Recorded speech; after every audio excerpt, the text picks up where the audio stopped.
Hello, hello, ladies and gentlemen. Brock Beard from LastCar.info, or Brock Chin, I guess you want to say. Uh, had to change the facial hair a little bit here with work and everything, but we'll get into that. That's not the most interesting thing. Let's talk about iRacing. Let's talk about what we just experienced here online.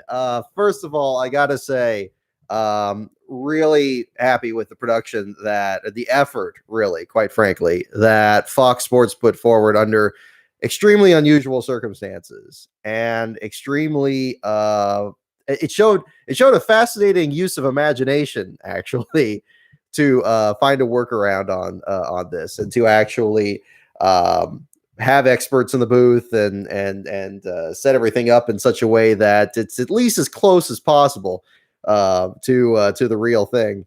But yeah, certainly an interesting race, to say the least. It's helpful that the race was good too, and everything. But certainly, when you talk about, this was covered, by plenty of people during the race there. If you try not to think about it too hard, I guess it's not too different from what racing is to the viewer, at least. That you're seeing it from a distance, you're seeing the cars going around the track. If you can simulate that, at least visually, it's the same thing. Now, obviously, that's where the similarities end, and I'm sure that's where the debate is going to continue. Is where do we go from here? It seems like that's a question we're asking a lot this year. But yeah, where do we go from here in terms of broadcasting for iRacing? That by itself was a huge moment. You could say that this was the 1979 500 of simulated racing. I don't think that's too much of a stretch. In fact, I think certainly a larger captive audience for this, against very little competition, actually, and putting on a good show there. And it would have been great if you had the 43 car take the win there with Bubba Wallace and stuff, and a couple of guys fighting in the infield. I guess that would have been the closest thing we would have had to that instead.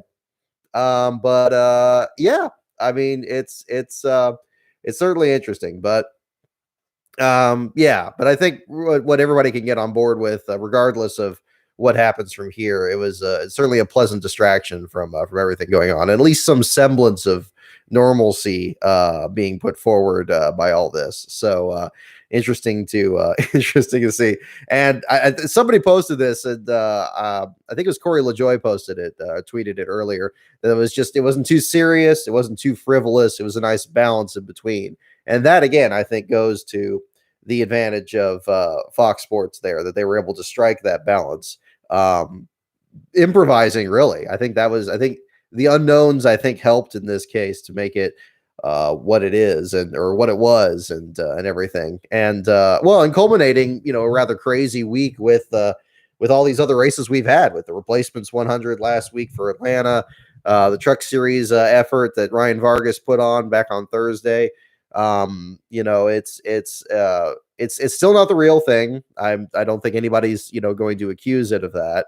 There's other things about it. Certainly for the drivers, it's a very different experience, and the crew members and everything, the infrastructure and everything that's in place, and fans that would be in the stands. But I think the eccentricities of it are going to still keep iRacing as a separate deal, and allowed to flourish in its own area. I mean, I know that I was talking about this in a previous thing, about the belief that iRacing was going to be some kind of a threat towards racing, and I do still believe that to a degree. I think that the concerns I had, and I wasn't the only one. Certainly when they had these sponsorship deals that were done earlier this year, they're doing like this sponsorship draft, and how there's all these sponsors that were going to these drivers that were from development teams through Cup Series programs and everything there. Again, I'm still not that crazy about that aspect of it. I think that a lot of sponsors, it's much like what NASCAR has done, where they have certain sponsors that are NASCAR's official brand, rather than allowing them to be sponsors of certain teams and everything. I think that that kind of takes away from some aspect of that. But I think what I do think I still feel that way, but I feel able to kind of distinguish that from what we saw today, because I think there was whereas the sponsorship situation that was being put forward by these different drivers and everything like that, it was kind of using the infrastructure of the sport to to kind of ingratiate itself, and forcing more of that debate about the equivalency between sim drivers and regular drivers, even though the sim drivers themselves aren't saying that they're, at the same skill set or the same, equality as like main drivers. I think it was the use of the infrastructure of the sport that I really took exception to at that time. This is a bit different. This is kind of almost turning it on its head. It's really using the broadcasting efforts of the sport to promote iRacing. And yeah, it brings the drivers in there and everything like that, but everybody's just having fun with it. And okay, yeah, they did some, there's some charity efforts and everything that were done in there, which is great. That was, certainly under these circumstances, that's a great effort. But I think treating it much more lightly, and having having a situation where it's promoting iRacing as iRacing, not promoting iRacing as, oh, this is like, these are racers and this is like a whole other thing, and let's encourage that debate. It's leaving that out. Now I think really, you could conceivably keep messing with this format if you'd like, and you could bring in other competitors that are traditionally just, sim racers by themselves, and matching them against the cup guys. We saw a bit of that in the other events this week, between the replacements race and both the Atlanta races that we saw this past week. So there's a lot, and it seems like, I know there was skepticism in social media about whether or not this broadcast was going to go the full distance. But like, what really else is pushing it out? They deferred the horse racing program they were showing after it. I mean, they're not going to show any more horse racing than anything else, with all this stuff going on here. But yeah, I mean, really, I think it was an interesting experiment. I think it kept things really unique, and keeping things going there. I would have liked it if Timmy Hill won. It was good to see. It was good to see a lot of these drivers that don't get talked about, which is, again, turning on its head the concern about the sponsorship issues there, and trying to promote sponsors for iRacers earlier instead of sponsors for smaller teams. This one, you had quite the opposite.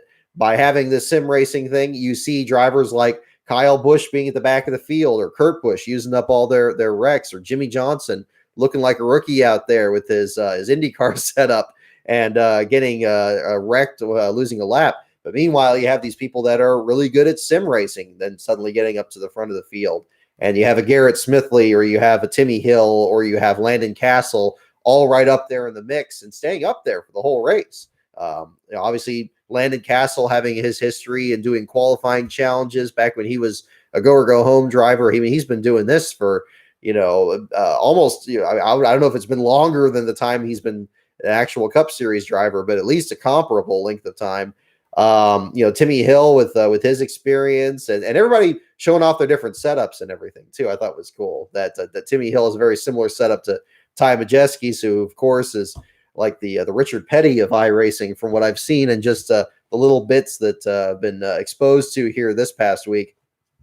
Yeah, I mean, again, keeping it fun and keeping it separate, and acknowledging the quirks of it. That, okay, for one thing, it was very clear that there's like no spotters in any of this, or at least no spotters that are able to chime into your ear, because you have a wreck that happens and everybody else just piles into it. And it doesn't seem too far removed from the old Papyrus Sierra games, where cars are glitching in and out of each other, and and everything like that. Yeah, and Juan Batista, I'm seeing your comment here. You raise a good point. I mean, again, I think what's great is the fact that iRacing is, again, no direct threat to actual competitive racing. It's also free to do a lot of experiments in terms of who's able to compete in it. We've seen not only certain drivers that maybe aren't as competitive in the Cup Series as, in stock car racing, because of the logistics that teams that actually have to assemble cars and everything have to do, and that you have fast teams, you have slower teams. You do an iRacing thing in here, suddenly they're right up front. I think it's always, but now you could have a situation where, yeah, we had Bobby Labonte in this race. We had Dale Earnhardt Jr. in this race. Perhaps a way that we could get some of these other retired drivers or drivers that have kind of fallen off the, out of the top circuits here, get them some more exposure and kind of do something like that. I think that's a very positive step.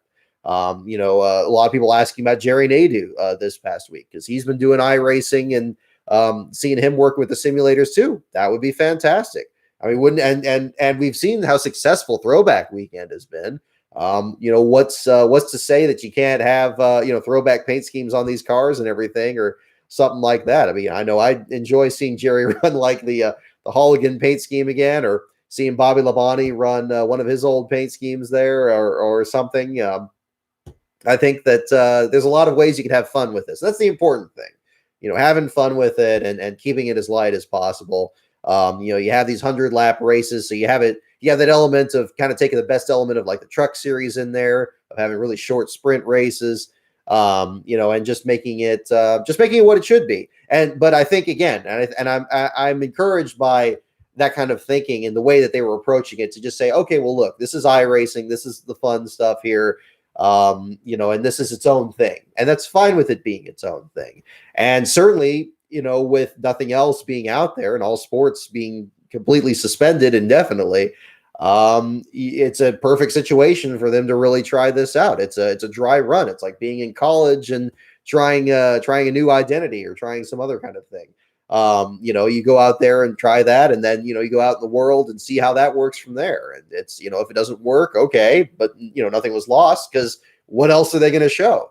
But the reaction seems very positive so far, and anything that gets NASCAR in the conversation, I don't think can be viewed as negatively. So, but I did want to reconcile, what I was saying earlier this year about iRacing versus this is again the difference between using the mechanics that professional drivers are using to get into the sport versus regular drivers just using iRacing itself to promote iRacing itself as its thing. That there is a separation there, and that both aspects, both disciplines, I think, have unique skill sets and unique abilities and unique trends, I think, that favor perhaps different drivers. I mean, you hear the same debate about racing where they talk about drivers being athletes in that same sense. Separating out the iRacing aspect of it, if the racers for athletes thing were strictly the case all the time, and you pointed out it's drivers are athletes, but they're not athletes in the exact same way as like a sprinter or a football player or anything like that. It's a different kind of athleticism that you need to have in order to be driving one of these cars all the time. If it was just strict athleticism, like being a triathlete or something like that, then Mark Martin or Josh Wise or Matt DiBenedetto would win all the races. But clearly, there's other elements in there. Of course, we know about the elements of these teams. You have fast teams, you have slower teams, you have just bad racing luck, quite honestly, and other factors that just work into that. But and it's not to say that Matt DiBenedetto, Mark Martin or Josh Wise are bad drivers, but you see that if you put any of them into a top flight ride, would you see them be as fast as the drivers that do get those top rides? Probably, and it'd be interesting to see if they would do even better. And maybe, in something like an iRacing situation, then that would be kind of a way to kind of be the great equalizer there. But again, there's certain skill sets you have to excel at anything, and it's that complete package. And I don't think that this takes away anything from actual racing. I think that this particular thing in itself of doing these sim racing, I think that there's a lot of people that are certainly longing for regular racing and for being at the track, whether you're a fan wanting to be at the track, whether you're media that you want to be in there and talking to the drivers, and whether you're drivers themselves wanting the thrill of competition and you are out there putting it all on the line, putting your body, your equipment, putting all this money, the sponsorship on the line. It's a very different thing. It's always going to be different. And, I think that, we certainly hope that things restart sooner rather than later. But an interesting deal with everything there. But but again, it's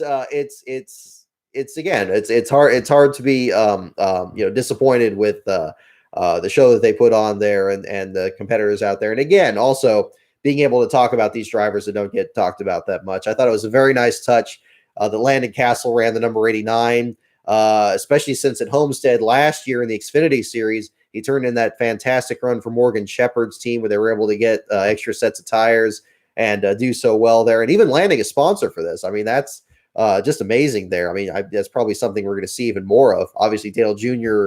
And his filter time deal there has been kind of a big thing that he's been pushing on that side. But for Landon, great job for him, and he had a good showing in there. Was in the top 10 for a lot of that. And almost like it was almost like turning everything on its head. Kind of like what we do at NASCAR when we talk about the drivers at the back of the field, and all of a sudden, the top drivers out there are the ones that are struggling. Your Jimmy Johnsons, your Bush brothers, and so forth, seem to be having the hardest time out there and using up their quick fixes, their quick repairs, and everything. Yeah,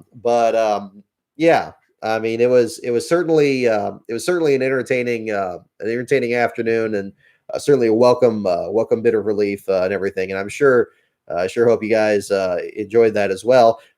Certainly look forward to doing a NASCAR article on that today. Looks like Kurt Busch is going to be your last place finisher from that. I'm sure timing and scoring will be publicly available. People tweeting about that here in the near future. But we did that. We did articles on this week on the Replacements 100 and the E-Truck Series Night in America this week. So you can check those out on the website. Also getting some old material from Canadian Tire Motorsports Park last year, including our feature on Dan Corcoran that I got that put together there. So that was just posted up yesterday. So we do have some other stuff to, we're all this together, of course, to help us all tithe the or get through the periods here. But definitely that was an entertaining thing there, and we'll see how that goes. I don't want to go round and round on that too much there, but of course, as we go through this, I certainly hope you all are staying safe out there, and I hope that everybody's taking care of everything. We're doing okay. We're hunkering down over here at NASCAR headquarters and doing the best that we can, just like everybody else is. It's interesting to see everybody try very creative things there to be entertained. But I just wanted to jump in real quick there, and again, congratulate certainly Fox and iRacing in particular for putting on a great show this week. Again, Ryan Vargas for what he did with the Truck Series effort earlier, and the folks over there, and the efforts really since the Replacements 100 last week to help fill things in during this whole time period there. Basically for the channel here, we got some more content I'm working on here, both with NASCAR Man and stuff on my channel. I got some videos that I'm working on to get going there, and other material that's going to be coming up here. We'll have some more announcements on that in the coming weeks. We'll see what things look like, if we're going to be going back racing in May or whatever the situation may be. We'll do some more live streams like this. If you guys like the trivia videos, we can do some more of those looking ahead. We got more options with that. I'm just kind of doing some more fun stuff like that going ahead here. I apologize, I'm a bit tired here, just coming off work this morning. That's why I shaved the beard. Obviously, working in the hospital, I got to make sure that the mask seals properly. Big shout out to the folks over there at the hospital I work at there. They've been working really hard and are continuing to do so, of course, with everybody else. Just hoping for the best for everybody out there. So I'm going to go ahead and let you guys go now. I think they're going to show the 1986 Richmond race later today, because that would be really good. I'm sure that's probably why we don't have too many people in the chat here today. Definitely want to make sure to voice my congratulations to everybody involved in the events this week here, and in the race today in particular. And we'll see what happens going forward. So again, in the meantime, stay tuned to my Twitter at LastCarOnBrock. The website is lastcar.info, and the Patreon is patreon.com/LastCarOnBrock. We'll have some more videos for you in the near future. But in the meantime, stay safe, stay tuned. Remember, last happens.